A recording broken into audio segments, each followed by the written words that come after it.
Good morning, everyone. I'd like to welcome you to today's webinar session on the research report launch for Achieving Scale, Breaking Through Barriers for Female Founders. I'm conscious of the time, so we'll go ahead and get underway. We may have a few people join us as the webinar progresses.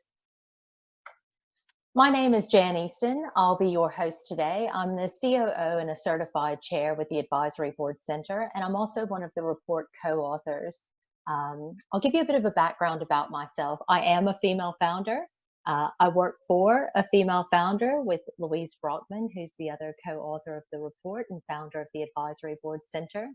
And I also mentor and advise female founders through the Female Founders Program that we do at the Advisory Board Center.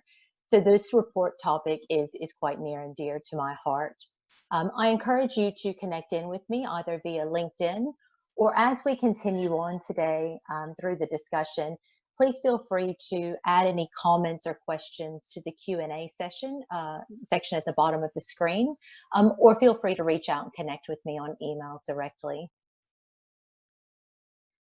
This research, like all good pieces of research, is not done in isolation. The Advisory Board Center was the research developer and author, but we had some very important research partners that have supported us in the data gathering.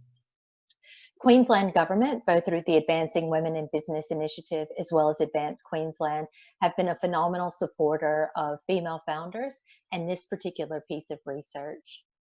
We also had the support of Mullins Lawyers and Australian landing pads through the Australian government. So thank you to our research partners for their support. I just want to share with you a little bit about the Advisory Board Center. We are a professional body. Our role is to raise the standard of the advisory sector so that we can drive value for organizations and the individuals that support them as professional advisors through advisory boards. This particular piece of research sits within our remit for research and advocacy and providing really quality insights and information out into the market through our Executive Insight series. We also support the market through a variety of research and professional membership activities, including our micro-credentials around advisory boards and our professional membership and chair certification for advisory board chairs. A full copy of today's report will be shared with everyone who's registered for the webinar by email, and it's available for public distribution through our website. I just want to share a little bit about the report usage as well. So we encourage you to utilize this report to enhance the conversation around female founders. We know that there are various stakeholder groups, including the founders themselves, and we want to make sure that everyone is able to use this report to advance this conversation, gain insights, create new strategies. So please use this information as a launching pad to be able to enhance and amplify the conversation around female founders in the market.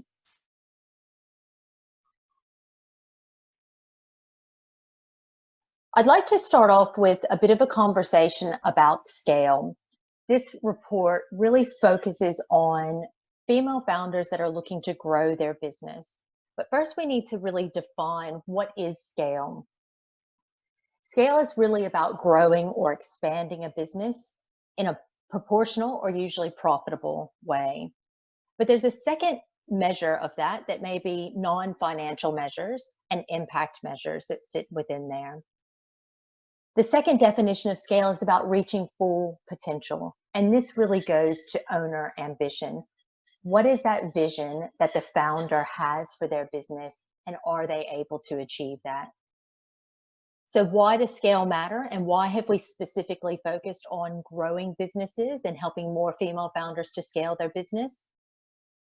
From an economic standpoint, scale is what drives employment growth and sales growth. And there's certainly a lot of focus on that in the current market. But there's a second measure, which is around achieving founder ambition. And for many founders, they may have a combination of financial impact measures and non-financial impact measures that help them to assess scale and assess growth.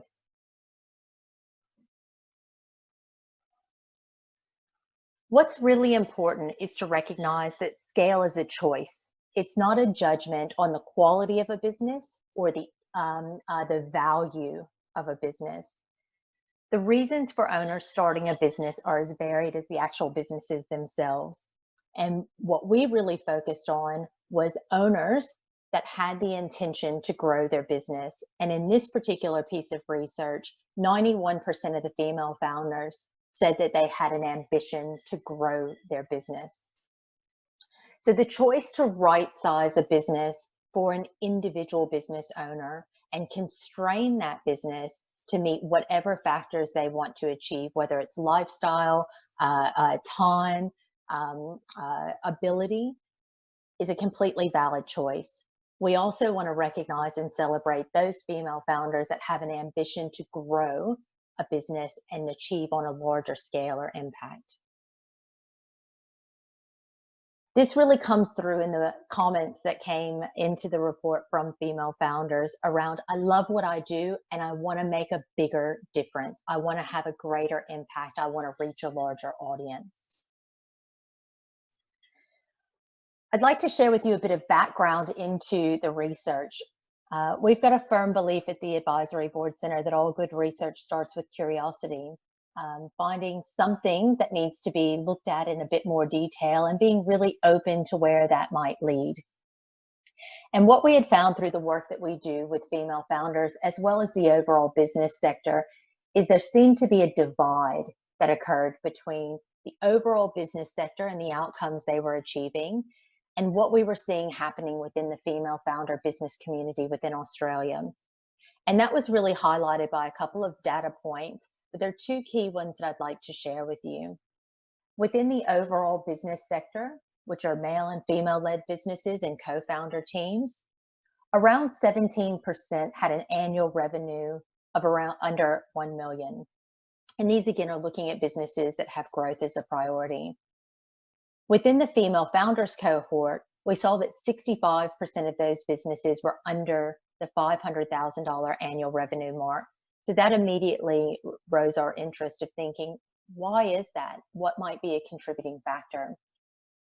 Growth is clearly an ambition here. 75% of the business sector indicated a growth opportunity for the next 18 months, but the female founders were hungry for growth. 91% nominated growth as an opportunity.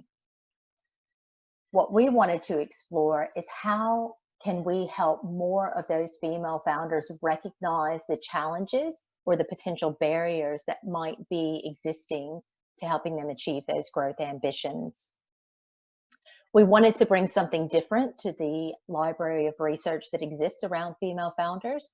And so we really looked at three key areas and asked questions around, what have you done within your business? What actions have you taken to date within your business? What are your intentions? So what do you intend to do within your business? And what are the barriers that exist to there, either real or perceived? So personal choices, supportive networks, and funding are the areas that we explored within this research. I'd like to share with you a little bit of the demographics about female founders. And there's a lot of information on this screen, but this is really to highlight to you the depth of information that's in the report. The good news is there is no typical female founder, and nor should there be. This particular report was able to capture a very wide base of information. So we had founders in age that ranged anywhere from 21 through to 60 plus. And their business ages were everything from pre-revenue startups less than 12 months old to those businesses that were over 10 years old. And we had a wide cross-representation of sectors as well, with professional services clearly being the leading sector representation. We were able to capture data across all revenue ranges, from pre-revenue all the way through to 50 million plus, with the largest business represented around the 200 million revenue mark.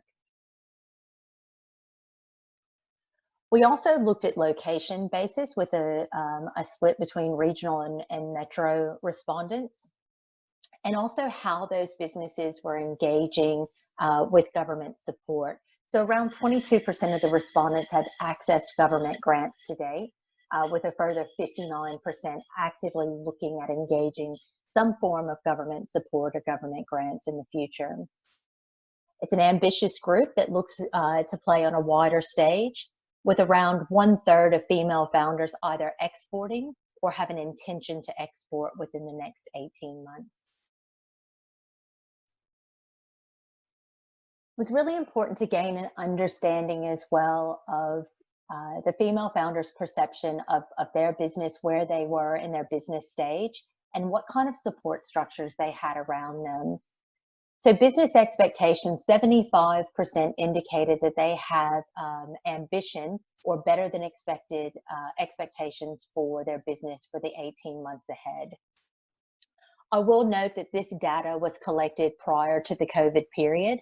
However, in our follow-up conversations with the female founders, they're still absolutely committed and an ambitious bunch. So these are more ambition indicators rather than economic indicators of their business expectations. The majority of the businesses are in that emerging or growth stage, which really suits well to scaling businesses. And they use a variety of formal support structures between advisory boards and governance boards, or no board structure. The overwhelming sentiment that came through in the research, the focus groups that we conducted, and the one-on-one interviews is that the female founder cohorts across Australia are excited and ambitious about the future. They recognize that this is a moment in time, that we have an opportunity to really create and change the trajectory of women in business moving forward. When we look at the overall data, since 1991, the ABS has reported an 80% increase in female founded businesses and female business ownership. The future that you can say is female. The reality is this is not a female issue. This is a business issue. It's got economic impacts and imperatives for anyone that is interested in supporting businesses. One of the things that we identified in the research for female-led businesses is the scale journey to $500,000 annual turnover. It's really important to note that scale can sometimes be subjective. So to a pre-revenue business or a very small business, the idea of being able to one day turn over $500,000 a year seems like quite a big journey. To someone that's on the other side of that, maybe turning over $10 million a year, $500,000 might seem like a very small business. So why is the $500,000 revenue mark important? It represents a real threshold or a ceiling within the female founder cohort. It also represents an important decision-making point for women in business about what are they going to do next to help scale or grow their business. That $220,000 to $500,000 mark is also a really specific intervention point for people that support women in business, to help them to understand the choices and the impacts and the opportunities to significantly scale their business. Within our data cohort, we recognize that 65% of female-founded businesses were under that $500,000 revenue mark. And we really want to see, for the ones that want to grow their business, that 91% that are ambitious about growth, what are the things that can help them overcome barriers to get there and achieve a wider scale? The outcomes of the report really became clear that there were 4 key themes that we'll explore today. And I invite you to really look at the detail within the report and consider these 4 key outcomes.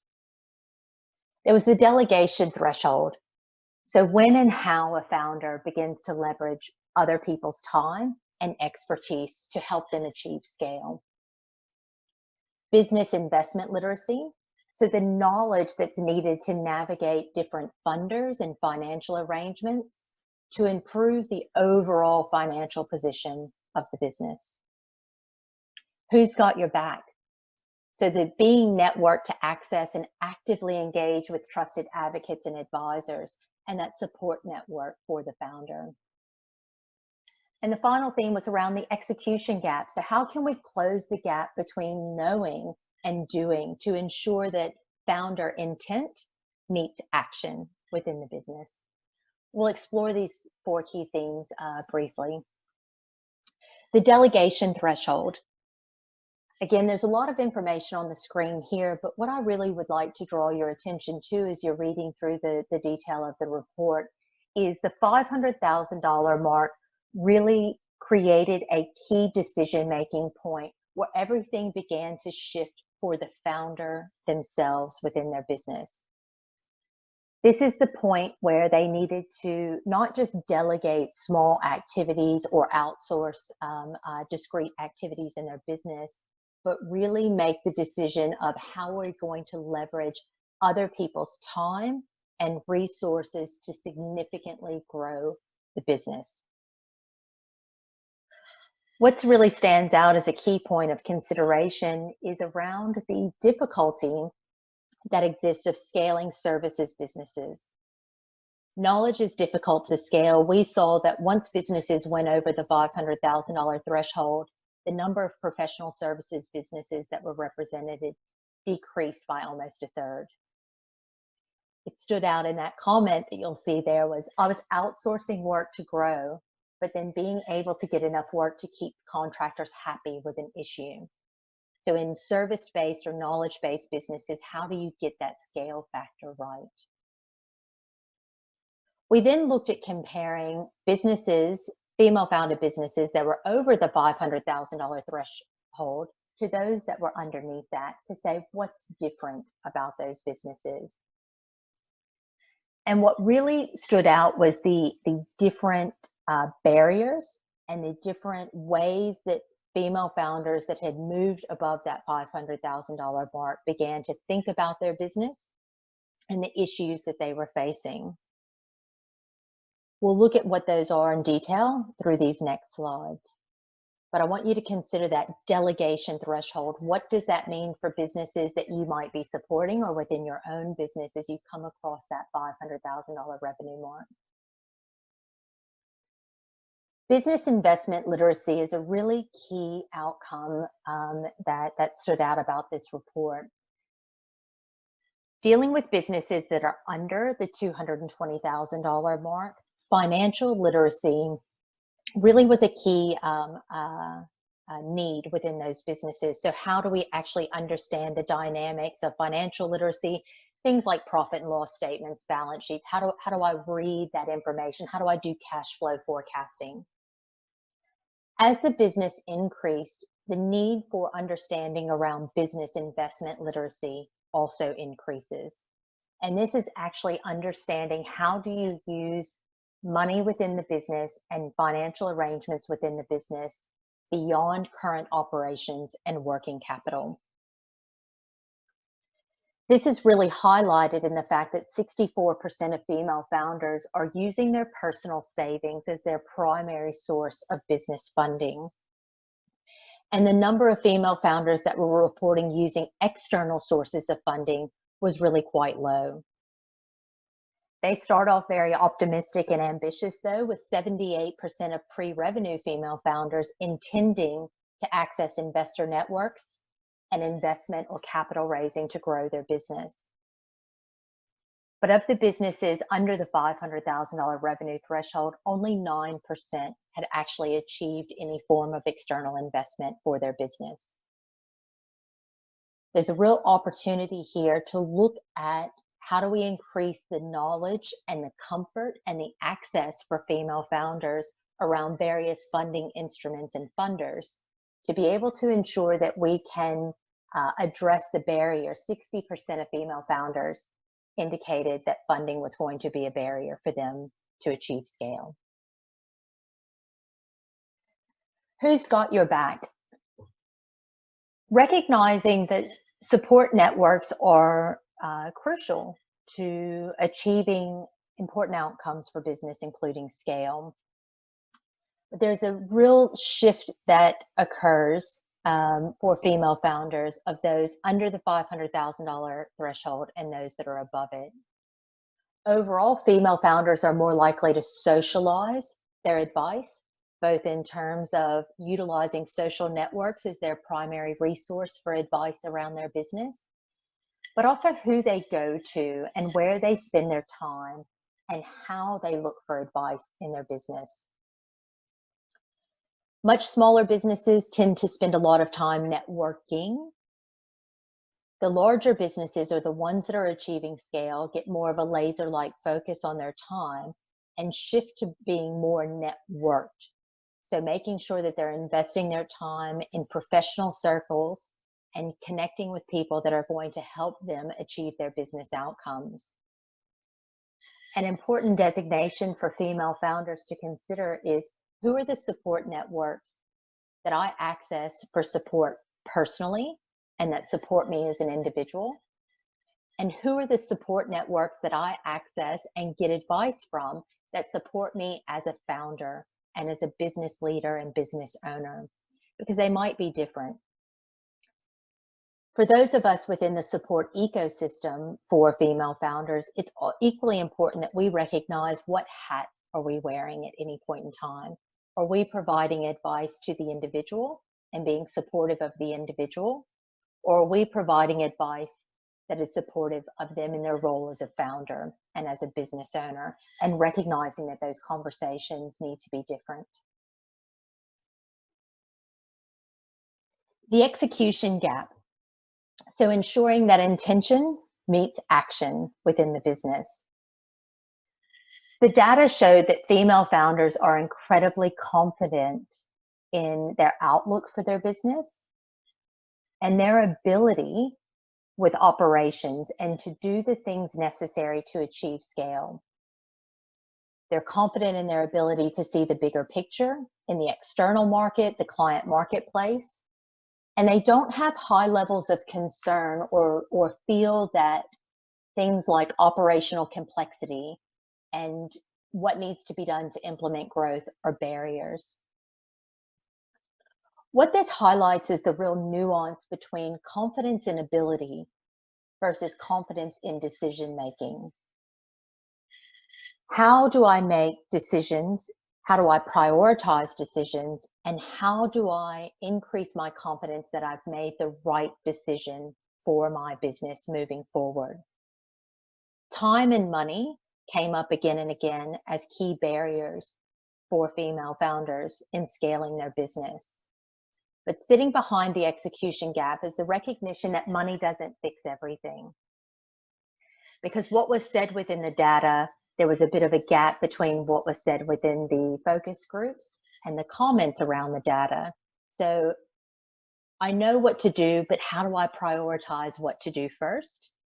And if I have the money, how do I know where to spend it and to invest it in the things that are going to actually help me grow my business? So the execution gap is a really key area to consider, because it's not a judgment of founder ability, but around confidence in decision making and confidence in strategy execution. Overall, the top 3 results for female founders around ambition were revenue growth, profitability, and product development. The top challenges were cash flow, managing time, and sales. What stands out from this is this information is probably quite similar to the wider business market. Our data specifically focused on female founders. And what we found overall is that the journey to scale for a female founder is not necessarily better or worse when compared to the overall business population. It's different. And it's these nuanced differences which create the greatest opportunity both for female founders to be able to change the trajectory of their business, as well as a support ecosystem to carefully consider the interventions and support that we put into place to enhance the journey for female founders. So some considerations that came out of the report. Scale is not a guarantee. Starting a business, growing a business, and maintaining a business is not easy, regardless of gender. And what was really clear from the feedback from the female founders in the report is they're not looking for things to be easy, but they're looking for things to be accessible. So scale is not a guarantee. It absolutely has to be underpinned by some key aspects within the business, both founder ambition, so a desire to grow, and capability, having the skill sets and the professional development investment to be able to make that happen. Strong personal support networks, a robust and agile business model, the right professional insight and advice, and solid funding and resourcing and access to that funding and resourcing. When all of those elements are working together well, it creates the environment to achieve scale. The role of the founder support ecosystem is incredibly important because any intervention to help women in business cannot be done in a vacuum. And it really requires all aspects of the founder support ecosystem to, one, recognize the economic impact and the social imperative to support more women in business. And two, what role do I play within my personal role in the founder support ecosystem to make that happen? So it's going to require careful consideration from funders and investors, both from banks through to private investors and the wider VC networks, business groups and accelerators, professional service providers and the role that they play as a key support aspect for female founders, personal support networks for the founder as an individual, advisors and directors that are providing an important role for governance and strategic thinking for female founders, and government and the role that they play with the interventions and support mechanisms for female founders. What's really important is this research is the beginning of the conversation, it's not the end. And we all have an important opportunity to actually amplify the discussion and explore ways that we can build on the insights that have been created through this research. I encourage you, those that have invested your time today and your interest in what's happening in the female founder ecosystem, you can link to this report, post your views about the report or about the support that's available for female founders in general, host a webinar, publish an article around the report or the barriers for female founders, and share a suggestion. We see this as an ongoing conversation and look to be able to bring back the feedback from the female founder community, but also the wider business community around what are the different roles, what are the different interventions, what are the suggestions and opportunities that we have to really be able to enhance and turbocharge female founder ownership. Our research partners have been absolutely instrumental in stepping forward to say this is a priority and this is an area that needs to be investigated. And we thank our research partners for their support in this report. But we absolutely have to thank the founders. We were quite privileged to be able to work with quite a number of female founders through both this research and the programs that we deliver under the Female Founders Program with Advanced Queensland, who were really open and honest both about their ambitions and the challenges that they felt that they faced moving forward, and really open about creating solutions and suggestions that come there. So thank you to the founders for your openness and your sharing in this.